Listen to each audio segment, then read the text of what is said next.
설명을 먼저 주신다면요. 네, 일단 뭐 조세 채권을 왜 임대차 할 때 고민해야 되느냐, 따져봐야 되느냐, 이 부분을 좀 우리가 생각한다면, 네.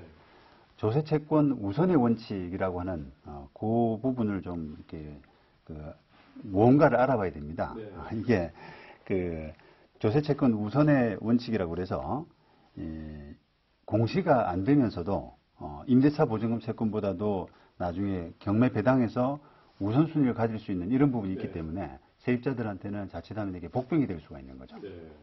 자, 조세 채권 우선의 원칙, 뭔가 위험해 보인다는 느낌이 드는데요. 네.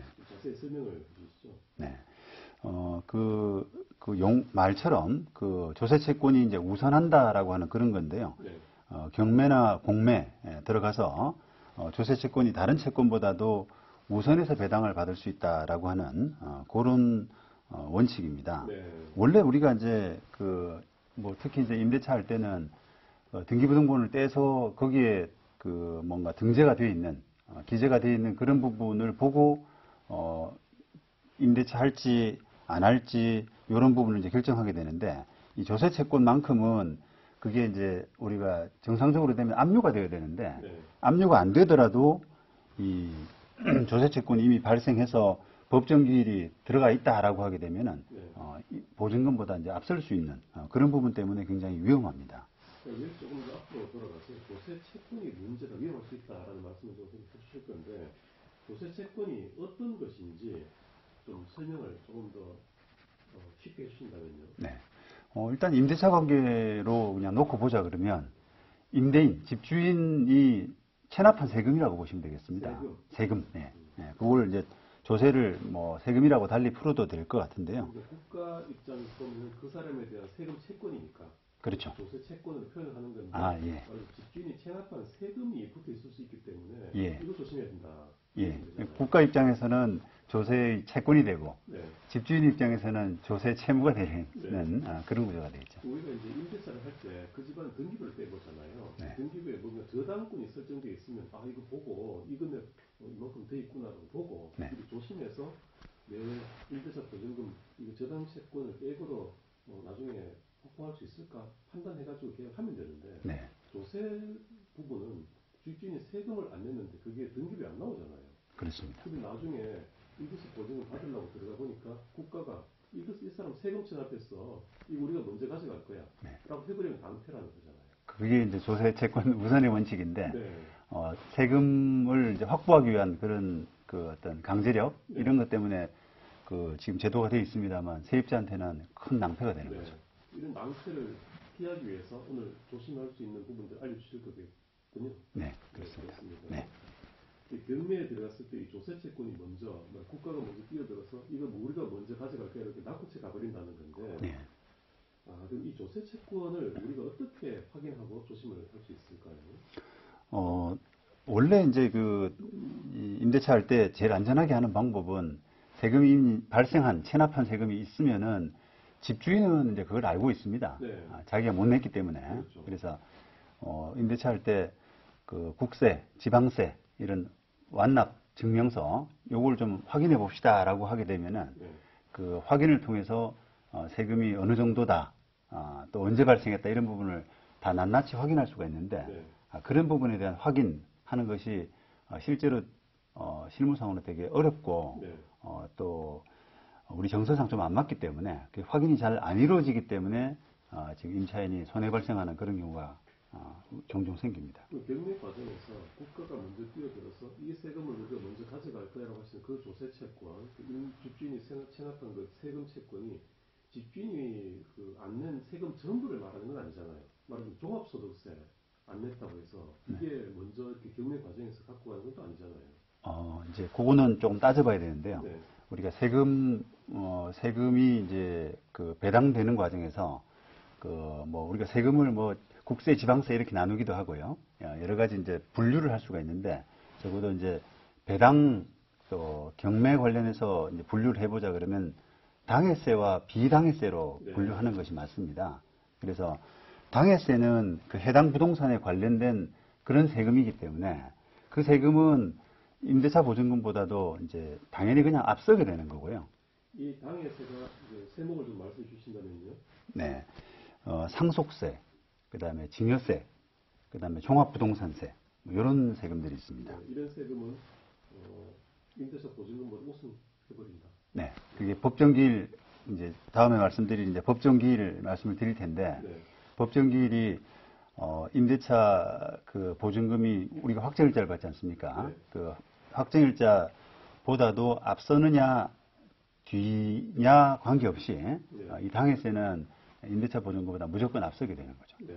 당해세가 아닌 세금을 예를 든다면 어떤 게 있을까요? 그 외 세금이라고 보시면 되는데요. 소득세, 뭐 종합소득세 이런 거 아니겠습니까? 예, 종합소득세, 뭐 부가가치세, 뭐 등등. 이런 세금은 아니고 네. 그 부동산에 관련해서 발생한 세금에 대해서는 무조건 앞선다. 네. 이걸 조심해라. 예. 이 세금이 언제 발생했는지 잘 알아봐라. 아니 언제 발생했는 게 아니라 이 세금을 잘 알아봐라. 네. 라는 거죠. 예. 좀 오늘 어려운 개념이 많이 나오기 때문에 하나하나 이렇게 풀어가면서 좀 천천히 말씀을 드려야 될 것 같습니다. 자, 쉽게 다시 한번 정리해 드리면 집주인한테 그 부동산에 관한 세금 체납이 덕지덕지 붙어 있으면 세금 체납이 많이 있으면 보증금을 돌려받는 게 어려워질 수 있다. 네. 이 위험을 지금 알려주시는 거 아닙니까? 네네. 어떤 구체적인 위험이 있을지 다시 한번 좀 설명을 해주시죠. 네. 일단 조세 채권 우선의 원칙 이 부분을 이제 염두에 두셔야 되고요. 그 조세 중에서도 임차인을 더 힘들게 하는 임차인보다도 확실히 앞서는 그런 세금이 당해세인데 네. 그 당해세는 아까 말씀드린 것처럼 상속세, 뭐 증여세, 종합부동산세 같은 해당 부동산 자체에 발생하는 그 세금은 임대차 보증금보다도 그냥 무조건 앞서게 됩니다. 그래서 그 세금은 이제 그런 부분이 있고요. 그다음에 비당해세라고 하더라도 이게 법정기일이 확정일자보다도 이제 더 앞서게 되면은 그 세금 법정기일이 앞서는 세금은 비당해세라고 하더라도 세입자보다도 더 우선해서 배당받을 수 있는 특히 이제 이런 세금들은 압류됐느냐 안 됐느냐 그런 부분을 다 불문하고 세입자보다도 더 앞서는 그런 부분 때문에 이제 좀 위험한 그런 부분이 있습니다. 한 번 더 정리를 해야 될 필요가 있겠습니다. 이제 그러면 법정기일 이런 용어가 나왔는데요. 이 법정기일은 정확히 또 어떤 의미인 거죠? 법정기일도 사실 우리가 이제 법률 전문가도 사실 잘 모르는 세무 전문가가 아니기 때문에 법률 전문가도 잘 모르는 부분이 있는데요.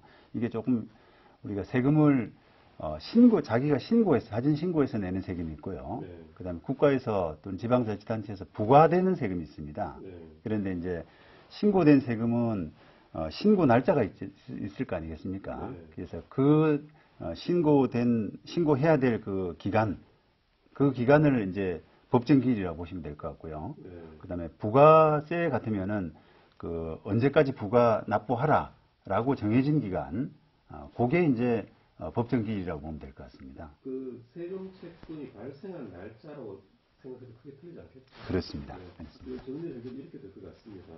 그 부동산에 관한 세금, 예를 들면 상속세, 증여세, 취득세, 등록세 이런 것들은 그 세금이 언제 발생했느냐를 묻지 않고 무조건 집주인에게 발생한 세금이 우선합니다. 네. 임대차 보증금보다. 네. 그리고 반면에 그 비당해세, 그러니까 아까 말씀드린 종합소득세, 이자소득세, 부가가치세 이런 것들은 이제 부동산과 무관한 엉뚱한 세금이기 때문에 이것은 그 집주인에 관해서 발생한 세금이라고 하더라도 그 세금이 발생한 날짜를 비교해서 임대차 보증금보다 먼저 그 세금이 발생했으면 그 세금이 우선하고 임대차 보증금보다 그 뒤에 임대차 보증 계약보다 확정일보다 그 뒤에 발생한 세금이면 그래도 보증금을 확보 받는다. 네. 이렇게 정리할 수 있겠습니다. 네. 실제 사례를 한번 들어서 설명해 주신다면요. 네, 요 사례는 제가 지인분이 임대차 계약해서 그 경매 당했던 그 과정을 제가 지인분을 좀 도와드렸기 때문에 기억을 좀 확실히 하는데요. 네.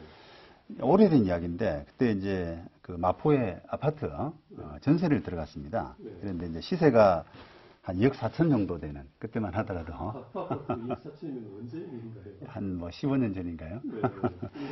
네. 예. 그 시세가 한 2억 5천만 원 정도 되는 아파트인데 그 당시 이제 선순위 저당으로 한 5천만 원 정도가 있었습니다. 네. 그런데 그때 보증금이 1억 6천이었기 때문에 뭐 그 지인 입장에서는 총 이제 그 아파트 시세는 2억 4천, 그러니까 저당하고 보증 합하면 2억 1천 정도 되니까 경매 되더라도 뭐 한 1, 20% 저감되면은 보증금 받는 데는 문제가 없겠다라고 생각하고 네. 안전한 집으로 생각하고 들어갔는데요. 네. 이게 이제 공매가 되어버렸습니다, 집이. 네. 그런데 세입자가 이제 생각했지 못했던, 그 지인분이 생각하지 못했던 세금 문제가 이제 등장을 했는데, 집주인이 안는 세금이 있었군요. 예, 예. 그런데 그 세금이 뭐 부가세, 취득세 이래가지고 그런 세금들이 한 3천만 원, 그게 이제 공매 과정에서 드러나 버렸던 그런 사건입니다. 네. 그럼 결국은 어떻게 됐나요? 아까 말씀드린 것처럼 조세 채권 우선의 원칙에 따라서 결국 그 세입자 보증금보다 이 세금들이 이제 앞서는 법정 기일이 또 앞서는 그런 그 결과로 나타나서 네. 세금이 결국은 우선 배분돼 버렸고요. 네. 그러다 보니까 세입자가 이제 손해 볼 수밖에 없는 그런 사정이 됐는데 요 실제 사례에서는 낙찰이 2억 2천 정도 됐습니다. 네. 그리고 공매 진행 비용이 한 수백만 원, 네. 그다음에 세금 빠져나가는 게 3천만 원, 선순위 저당 5천만 원 이렇게 하니까 대략 한 8천 몇백만 원 정도가 세입자보다도 이제 먼저 받아갔고 네. 그러다 보니까 세입자는 1억 4천만 원만 배당이 됐습니다. 네. 그러다 보니까 한 2천만 원 정도를 못 돌려받고 손해를 본 거죠. 이 집주인 세금이 보니까 부가세, 뭐 취득세 여러 가지 섞여 있는데 당에서 비당에서 섞여 있는데 이게 뭐 당에서는 물론 비당에서도 보증 임대차 계약 확정일자보다 먼저 발생한 세금이었군요. 네네. 그래서 결국 이 세금한테 다 먼저 네. 뺏기고 네네. 뒤에 이제 제일 제일 말순위로 배당을 받다 보니까 지금 보증금 중에서 2천만 원 손해를 보는 상황이었습니다. 네. 조금 뭐 다른 이야기 조금 드리자 그러면 네.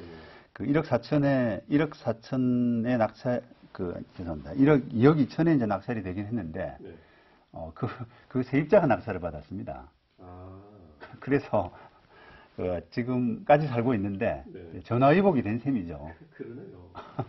역시 이거 보니까 예. 세운지마다. 예, 네. 그렇습니다. 예. 그 당시에는 참 마음 아파했거든요. 네. 2천만 원이면 굉장히 큰 돈이고 네. 월급쟁인데 그래서 되게 좀 하소연도 좀 하고 했는데 네. 시간이 지나면서 집값이 오르니까 좀 위로가 된 셈입니다. 그 마용성 아닙니까? 그 이름하고 무슨 마용성 중에 하는 마파 아닙니까? 예, 그렇습니다. 예. 축하드립니다.